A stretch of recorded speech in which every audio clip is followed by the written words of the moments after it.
4 ದಶಕದ ರಾಜಕೀಯ ಜೀವನದಲ್ಲಿ ಮುಡಾ ಅಕ್ರಮ ಸಿಎಂಗೆ ಕಪ್ಪು ಚುಕ್ಕಿಯಾಗಿದೆ.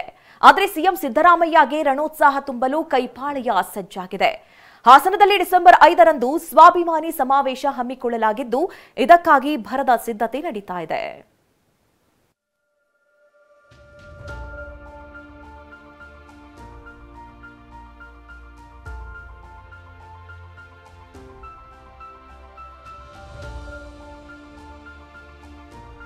ವಿಶಾಲವಾದ ಪ್ರದೇಶ, ಬರದಿಂದ ಸಾಗ್ತಾ ಇರುವ ಬೃಹತ್ ಪೆಂಡಾಲ್ ನಿರ್ಮಾಣ ಕಾರ್ಯ, ಪೊಲೀಸರಿಂದ ಪರಿಶೀಲನೆ ಇದೆಲ್ಲ ನಡೀತಾ ಇರೋದು ಹಾಸನದ ಎಸ್ಎಂ ಕೃಷ್ಣ ನಗರದಲ್ಲಿ ಇರುವ ಕೆಎಸ್ಸಿಎ ಬೃಹತ್ ಮೈದಾನದಲ್ಲಿ.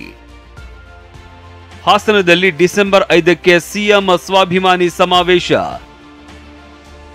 ಜೆಡಿಎಸ್ ಕೋಟೆಯಲ್ಲಿ ಟಗರು ಶಕ್ತಿ ಪ್ರದರ್ಶನಕ್ಕೆ ತಯಾರಿ.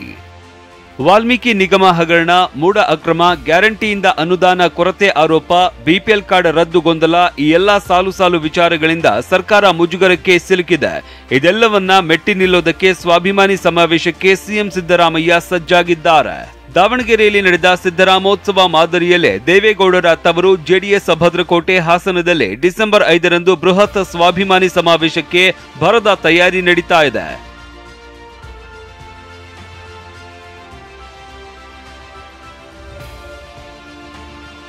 ಚಿಕ್ಕಮಗಳೂರು, ಕೊಡಗು, ಮೈಸೂರು, ಮಂಡ್ಯ, ಚಾಮರಾಜನಗರ ಸೇರಿದಂತೆ ಹಳೆ ಮೈಸೂರು ಭಾಗದ 6 ಜಿಲ್ಲೆಗಳನ್ನ ಟಾರ್ಗೆಟ್ ಮಾಡಿ ಈ ಸಮಾವೇಶ ನಡೆಸಲಾಗ್ತಾ ಇದೆ. ಲಕ್ಷ ಜನ ಈ ಸಮಾವೇಶಕ್ಕೆ ಭಾಗಿಯಾಗುವ ಸಾಧ್ಯತೆ ಇದೆ. 5ನೇ ತಾರೀಕು ಸ್ವಾಭಿಮಾನಿ ಸಂಘದ ವತಿಯಿಂದ ನಾವೆಲ್ಲರೂ ನಿಮ್ಮ ಜೊತೆಯಲ್ಲಿ ಇದ್ದೀವಿ. ಮುಂದೆ ನೀವು ಧೈರ್ಯವಾಗಿ ಬಡವರ ಪರವಾದಂಥ ಕಲ್ಯಾಣ ಕಾರ್ಯಕ್ರಮಗಳನ್ನ ಇನ್ನೂ ಹೆಚ್ಚೆಚ್ಚು ಮಾಡಲಿ, ಅವರಿಗೆ ಒಳ್ಳೆ ಇನ್ನೂ ಶಕ್ತಿ ಬರಲಿ ಅಂತ ಹೇಳಿ ಒಂದು ಸಮಾರಂಭವನ್ನು ಮಾಡಿ ಅವರಿಗೆ ಸನ್ಮಾನ ಮಾಡಬೇಕು ಅಂತ ಒಂದು ತೀರ್ಮಾನ ಮಾಡಿದ್ದೀವಿ. ದಕ್ಷಿಣ ವಲಯ ಐಜಿಪಿ ಡಾಕ್ಟರ್ ಬೋರಲಿಂಗಯ್ಯ ನಿನ್ನೆ ಹಾಸನಕ್ಕೆ ಭೇಟಿ ನೀಡಿ ಪರಿಶೀಲಿಸಿದ್ದಾರೆ.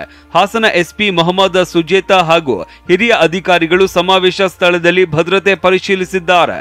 ಹಾಸನದಲ್ಲಿ ಡಿಸೆಂಬರ್ 5ರ ಗುರುವಾರ ಸಿದ್ದರಾಮಯ್ಯನವರ ಅಭಿಮಾನಿಗಳ ಸ್ವಾಭಿಮಾನಿ ಬೃಹತ್ ಸಮಾವೇಶಕ್ಕೆ ಈಗಾಗಲೇ ತಯಾರಿ ಆರಂಭ ಆಗಿದೆ. ನೋಡ್ತಾ ಇದ್ದೀವಿ, ಬೃಹತ್ತಾಗಿರ್ತಕ್ಕಂಥ ಜರ್ಮನ್ ಟೆಂಟನ್ನು ಹಾಕಲಿಕ್ಕೆ ಬೇಕಾಗಿರ್ತಕ್ಕಂಥ ಎಲ್ಲ ಕೆಲಸ ಕಾರ್ಯಗಳು ಆರಂಭ ಆಗಿದೆ. ಸಿದ್ದರಾಮಯ್ಯನವರ ಬೆಂಬಲಿಗರು, ಅವರ ಅಭಿಮಾನಿಗಳ ನೇತೃತ್ವದಲ್ಲಿ ಈ ಒಂದು ಸಮಾವೇಶ ನಡೀತಾ ಇದೆ.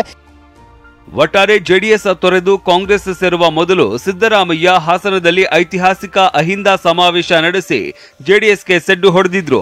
ಈಗ ದಳಪತಿಗಳ ತವರಿನಲ್ಲಿ ಮತ್ತೆ ಶಕ್ತಿ ಪ್ರದರ್ಶನಕ್ಕೆ ಸಿದ್ಧತೆ ನಡೆಸಿದ್ದಾರೆ. ಮಂಜುನಾಥ್ ಕೆಬಿ, ಹಾಸನ, ಟಿವಿ9.